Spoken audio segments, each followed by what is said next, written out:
My name is Andrew Torres. I'm currently a student at California State University, Fullerton, and I'm a third-year health science major.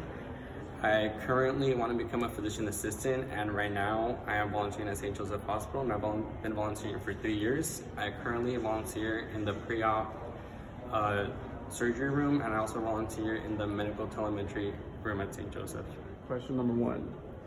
How do you think healthcare should be regulated in the United States?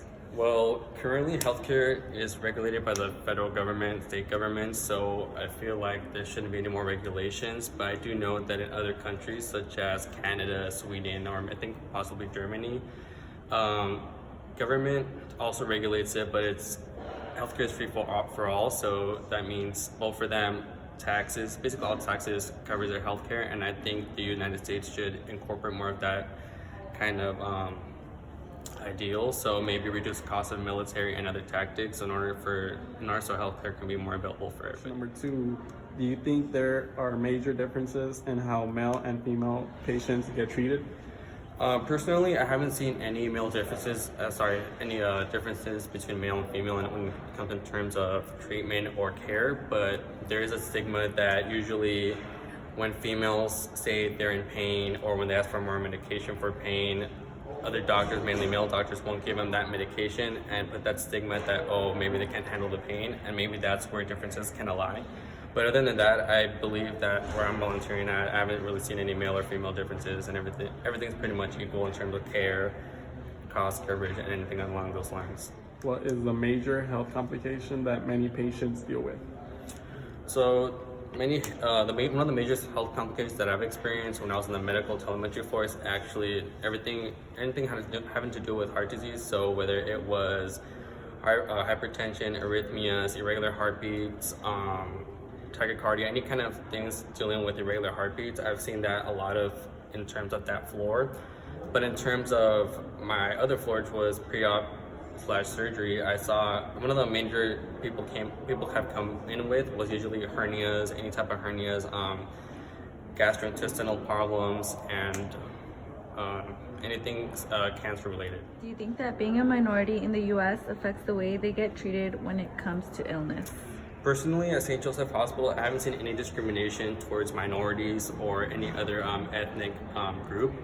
But I do believe that maybe in different states, maybe the Midwest, South, there may be more discrimination. But St. Joseph does a really good job in trying to understand people's ethnic background, cultural traditions, ideals, and trying to incorporate that with their health when they're giving individuals health.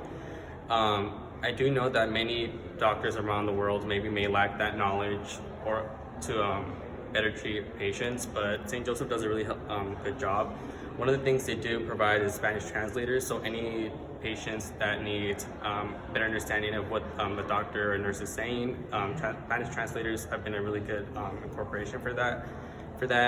I also do know they have virtual translators, so they have these medical devices that actually have translators from different facilities, hospitals around the area, and they translate to Vietnamese, Korean, Japanese, Asian, or any other kind of language, and they help those individuals that speak that certain language. How do you feel about Obamacare and health insurance? I believe Obamacare is a really good idea. I think it was incorporated back in 2009 by Barack Obama, but the main general idea of Obamacare was to ensure that low-income families and underprivileged individuals have the opportunity to have health insurance and health care anywhere. Another great pro to Obamacare was that, well, like I said earlier, everybody has health insurance, but people with disabilities or chronic illnesses actually have more accessible healthcare as well, and they're more able to cover the cost of healthcare as well. But on the other hand, some of the cons of Obamacare is that high-income families may have to pay more taxes, they have to pay higher insurance premiums, and overall it just increases the cost of healthcare. People come to this country from all over the world and get great healthcare, but so many Americans slip through the cracks. What can be done to close this gap? Personally, I don't believe that there are many gaps to cover. I believe Obamacare and Medi-Cal, Medicaid, does a great job in covering those gaps. We have many clinics around. We have many programs. I think the Red Cross have programs. So there's a lot of health programs, health clinics that help minimize that gap. And I believe some of these programs actually do screenings, they do diagnostics, they do things things that prevent preventative care basically tactics, and it prevents people from knowing, I guess, how they're doing health-wise. So they could do screening for hypertension, diabetes, any sort of those realms, and I believe that closes the gap overall to ensure that people are more aware of their health and more aware of where they can actually go to receive the help they need.